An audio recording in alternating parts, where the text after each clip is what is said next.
Страх, безсънни нощи, прекарани в охрана на овощни градини. Така хората от Кюстендилско си спомнят за черешовата кампания преди години. Разказват, че организирани групи от по 10 крадци щурмували масивите.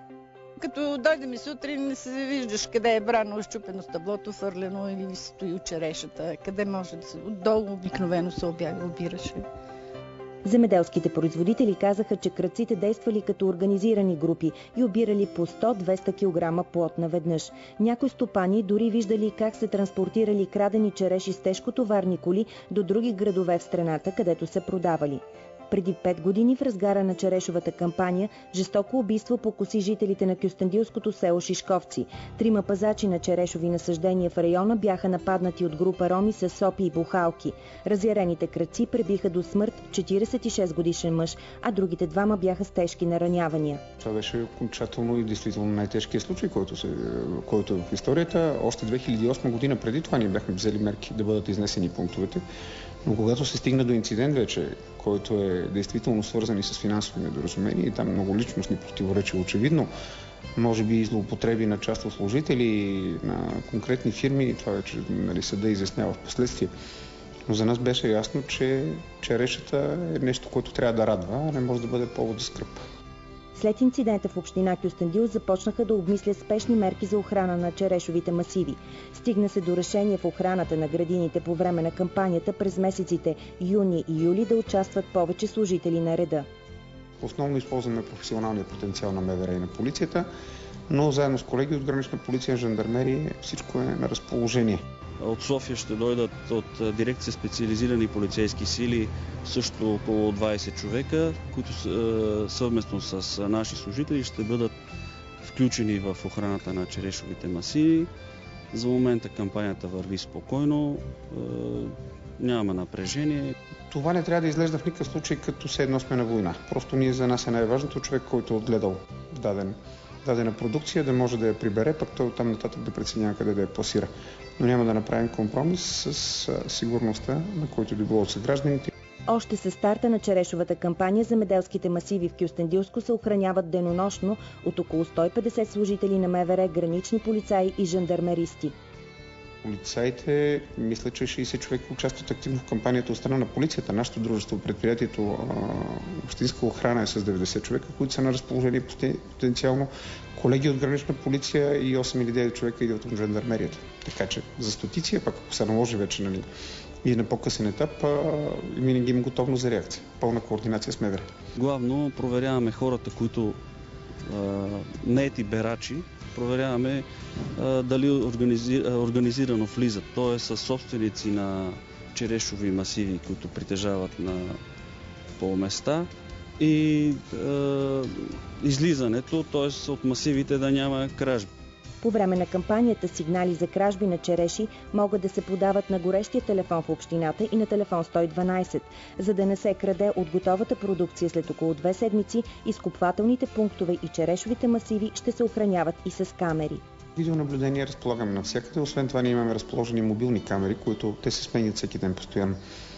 Те са мобилни камери, които снимкови предоставят данни от конкретни региони. Благодарение на тях гранична полиция, знаете, че захвана много контрабандни цигари преди 2 месеца на зелена граница.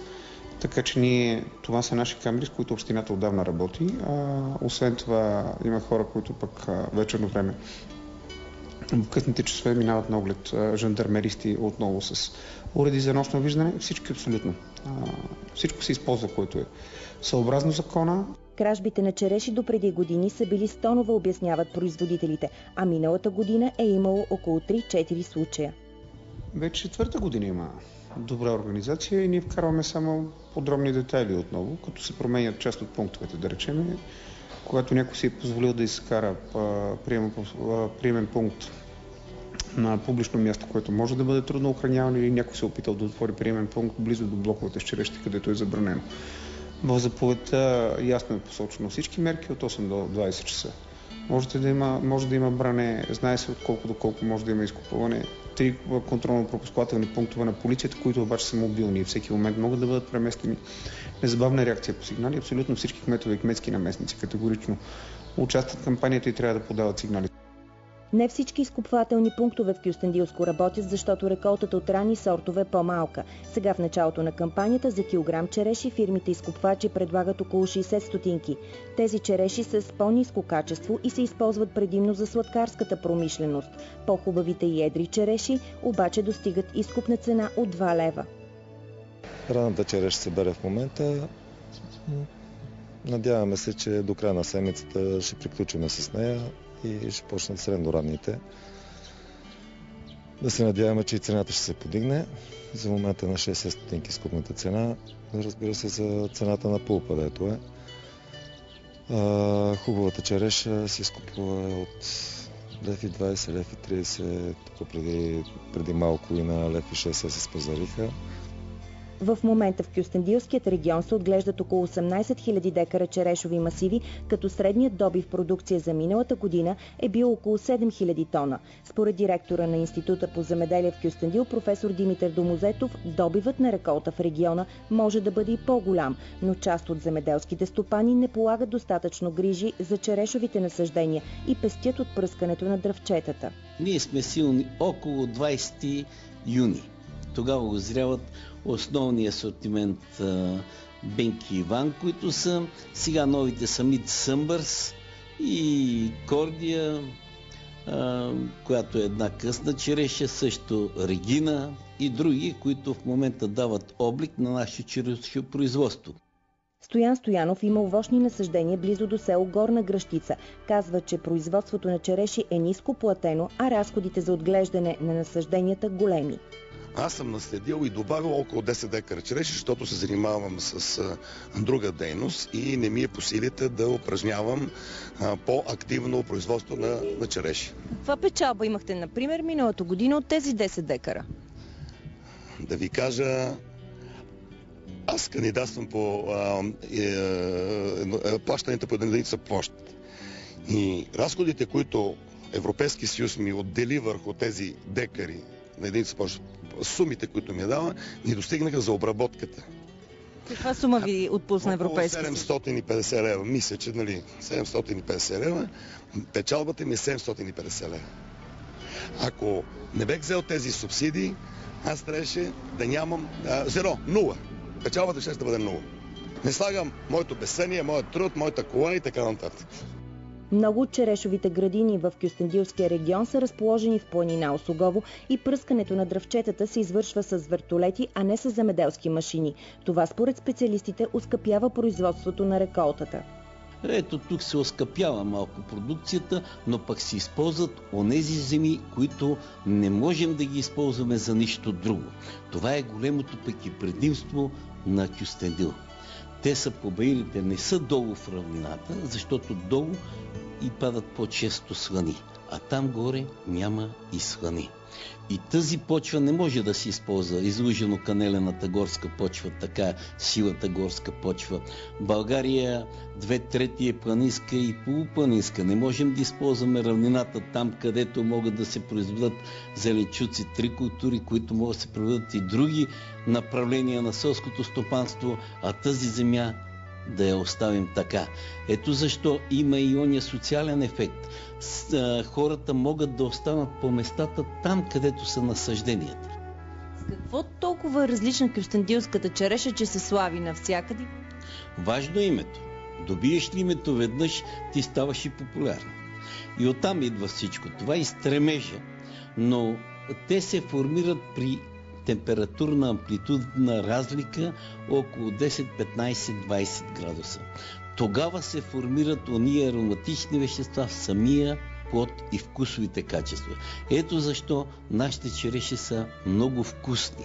Но казвам съвсем определено, единственият критерий за черешата, това е едрината. Колко е по-едра, толкова е по-добра и по-висока цена има.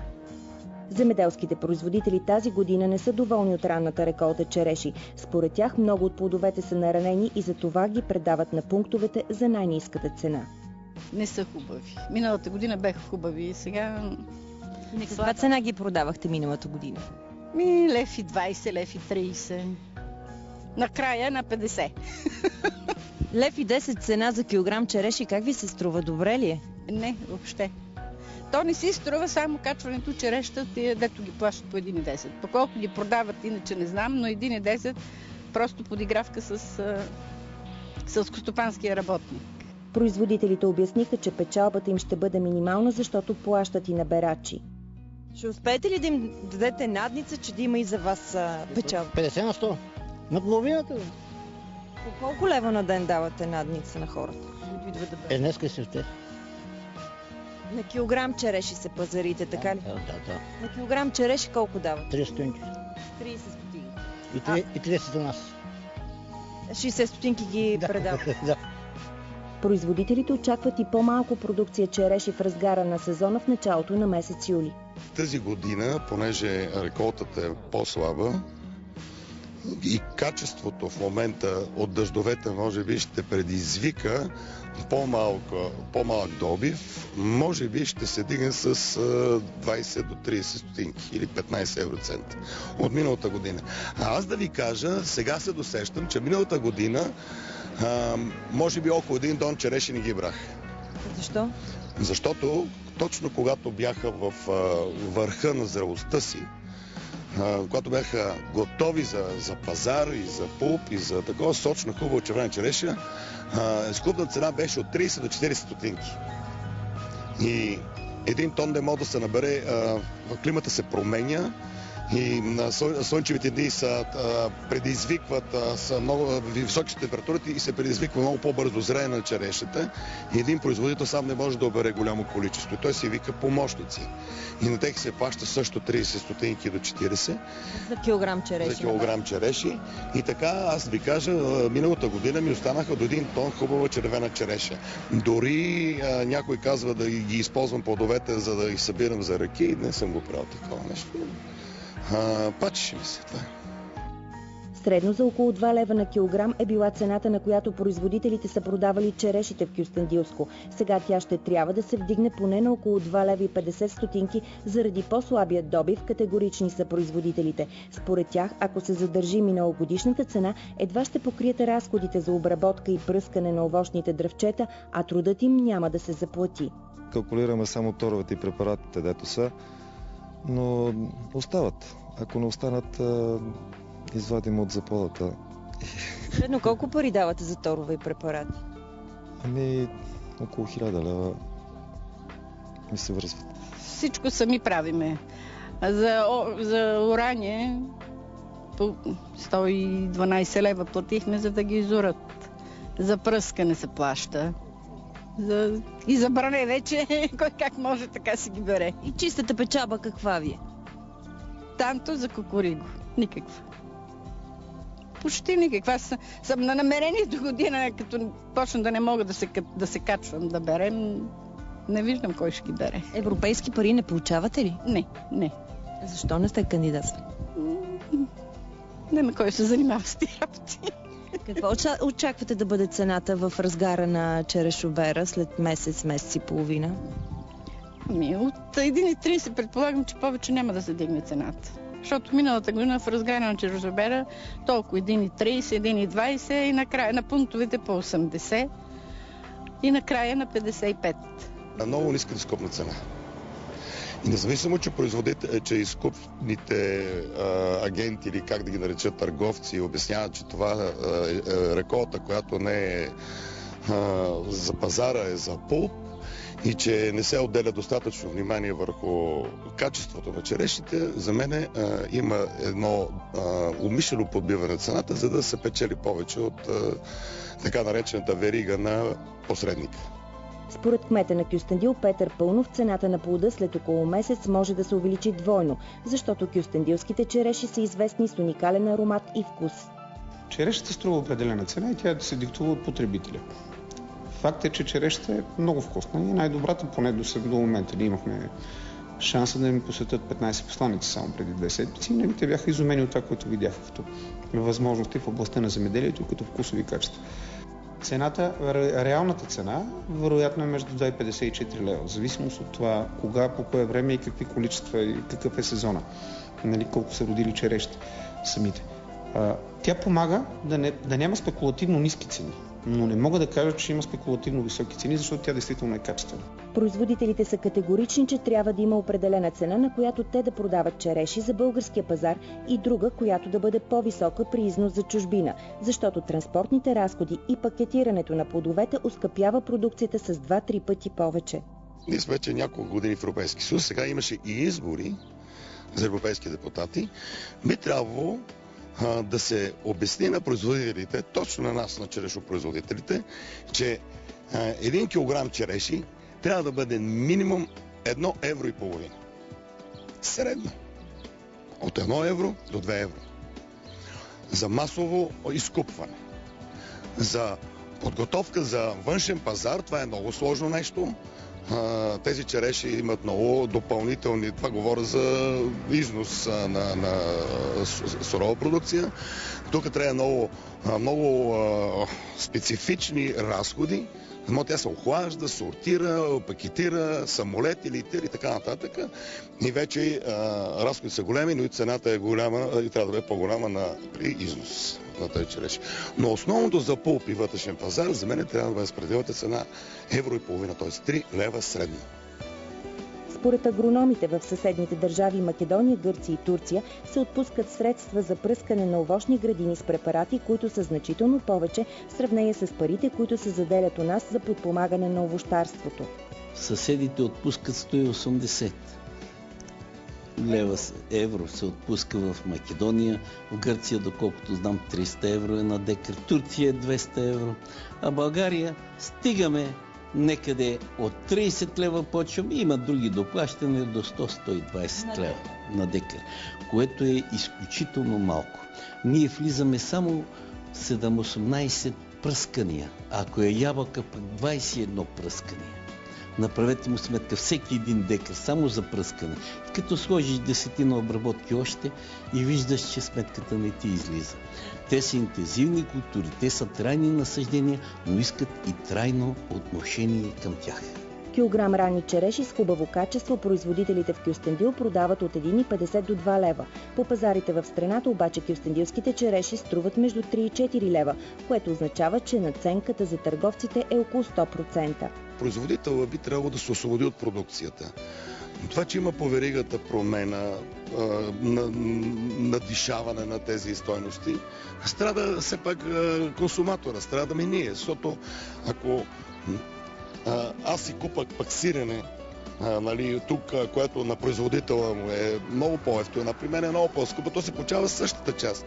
Трябва да има някакви морални, регулационни правила. Трябва да сме в Европа. Аз съм на страната на производителите. Цената е малка. Но трябва да разбираме и търговците. Те също трябва да я продадат, да я реализират и да се върнат пак да купят. Това е един свързан процес, който трябва да се направлява колективно. И винаги ще има спорове, защото колкото и да им се даде на производителите, ще има малко, а колкото и да дадат търговците, за тях се ще е много. Това е един процес, който трябва да се направлява. И независимо от всичко, трябва и да има известен държавен регулатор. Черешопроизводителите смятат, че интересите им в момента няма кой да защити, защото те не са обединени в организации, които да изискват финансова помощ от държавата за развитие на този вид овощарство. Трябва да тръгне от нас. Трябва да се създадат браншови съюзи. Аз тук се опитвам в нашото село и контактувам с много хора и винаги в началото на зимата правиме начална такава организация и пролетта се разпада. Защо? Хората още не са свикнали с частната собственост. Хората, а пък и по-младите хора не участват активно в производството на земеделска продукция. Много малко единици са, които го правят това нещо. Прогнозата на Стоян Стоянов е, че до 2-3 години производителите в региона ще осъзнаят, че ако искат да печелят добре, за труда си ще трябва заедно да защитават интересите си пред фирмите изкупвачи и пред държавата. И всички положения ще се появят тези браншови организации, които ще имат много директно отношение с управляващите и пазара. Сега в момента така имам чувство, че определена група хора в Кюстендил диктуват така една част от цените и движението на пазара на черешовата реколта. Кои са те и защо ги диктуват? Не мога да ви кажа, но като един средно интелигентен човек не ми е далече от мисълта такава презумпция. Предполагате, че трябва да бъде? Предполагам, че има такава една намеса. Има монополи в енергетиката, монополи в зърнопроизводството, монополи в производството на череши или на земеделска продукция. Съществуват такива ситуации, като монополи. Може да са и виртуални за някои хора, но все по някакъв начин те оказват влияние. Ако земеделските производители окрупнят черешовите масиви и си съдействат при отглеждането и предаването на продукцията, печалбите им ще бъдат много по-големи и фирмите-изкупвачи няма да могат да свалят изкупната цена на плодовете, категоричен е кметът Петър Паунов. Да могат директно да излезат на пазара, за да се изкупуват на тази цена череща, значи има кой да я предава. Като цяло череша, поне аз самия не съм купувал до момента под 2 лева. Значи, факт е, че толкова струва череща. А че някой трябва да я предаде на 6 стотинки, това е защото не се събрали няколко човека, за да се осигурят директен пазар. Има много сдружения, но като че ли не работят помежду си, затова се стига и до такива ниски цени. Но мога да ви уверя, че по-голямата част от череща, 60% от череща не излиза на цена под 1,50 от масивите. Няма такова нещо. Значи това е цената, която я виждате, това е една базисна цена за най-лошата череша, вероятно. Директорът на Института по земеделие в Кюстендил, професор Димитър Домозето, вижда решение на проблема с ниската изкупна цена, ако износа на череши за международния пазар се разшири. За това обаче ще трябва да се създадат цехове за пакетиране на плода, така че черешите да не се развалят бързо и да могат да бъдат транспортирани до други страни. Това е истината. Да можем да пакетираме, нашата продукция не е лоша, да изнасяме. Второ, двойното поданъчно облагане като членове на Европейския съюз не лишава от сериозния руски пазар. Не слагам политика тук. Въпросът е, че в съседна Македония се изкупват черешите по 3 евро в момента. Преди година крупен руски инвеститор е изпратил оферта до община Кюстендил за изкупуване на 75 тона череши седмично по време на беритбата. Поръчки са направени и от Румъния, Германия и Англия. Последната заявка в общината е изпратена от Финландия. В нея са посочени изискванията за качеството на черешите, които искат да изкупуват. Оферта с конкретни милиметри, качество, конкретни сортове, което естествено ние ще изпратим на търговците и те си установяват контактите. Ние не следим пазарните отношения, за нас е сигурността и да им помогнем те да се свързват. Когато някой се интересува и търси в случая, предпочитат да се обадят в общината, след като ние да ги насочим, ние изпращаме веднага на всички производители в момента веднага. Нека да сме наясно обаче, че за да предизвикате интерес на подобен род клиенти, вие трябва да сте готови в рамките на 14 дни да изнасяте, да събирате хубава качествена череша, не по-малко от 25 тона. На 14 дни хубава качествена череша, която и като се появят 3 и 4 такива, тогава се разбира вече, че могат 5 или 6 човека да работят, защото това са големите масиви, там са сортирани черешите по определен начин и те се променят за конкретен сезон. Сега стартирате с един сорт, след 5 дни вече излиза другия сорт и вие можете да задържите бито до 35 дни да се задържите на пазара. Когато имате само един сорт, особено ако пак той не е добре поддържан, няма как да претендирате и за добра цена. Там черешата отива като на изложение, абсолютно. Тя е излъскана с конкретната къса дръжка и почти всички са подредени еднакво и вероятно и затова постигат добрата цена. Но постига благодарение на добрите сортове и на добрия вкус, който го има само в Кюстендил. Първан Кирилов отглежда малки количества череши и не може да се включи в заявките за износ за чужбина, защото той бере по 4-5 касетки с череши на ден, а там заявките са за стотици килограми. Той продава продукцията си на пътя. Един чужденец, защото тук минават много, чак от Италия минават. Как може да разбере, че този край има череши? Ако не сме тук на пътя да правим реклама. И това в търговията се казва Public Relations. Как определяте цената на черешата, например? Ето, не виждаме да има определена цена. На момента човек решава за колко иска да я вземе. Така. Ще се върнем при социализма. Айде сега. Нали? При социализма ли да се върнем? Това е свободен пазар. Ако той иска да вземе на такава цена, ще я вземе. Ако не, си отива. Пазарите се. Вие тук... Заявки за изкупуване на череши за българския пазар до община Кюстендил не се изпращат. Търговците от страната идват и купуват продукцията директно от черешовите масиви. Кметът на Кюстендил каза, че през последните години е забелязал, че търговците на плодове в страната прилагат трик, за да продават по-бързо стоката си. Факт е, че тя обаче излезе, хубавата череша излезе преди 3 дни, а кюстендилска череша имаше на пазара преди 10-15. Но много преди това имаше кюстендилски череши. Да, това казвам. Но чудесно е. Всички региони трябва да работят и да има. За нас е важно времето да позволи. Надяваме се повече да няма такава влага, за да останат здрави тези, които са. Мисля, че има добра реколта, да останат здрави тези плодове и да могат да бъдат реализирани на добра цена. Защото добрата цена дава възможност за нови инвестиции, за поддръжка, обновяване на сортовете, обновяване на насивите. За нас това е важното. Както съм кмет, само за последните 4 години сме привлекли инвеститори за повече от 4000 декара земя, което за нас е много сериозна стъпка в земеделието. Само общината е привлякла инвеститори за толкова. Отделно има вече сериозни инвестиции на частни пазари.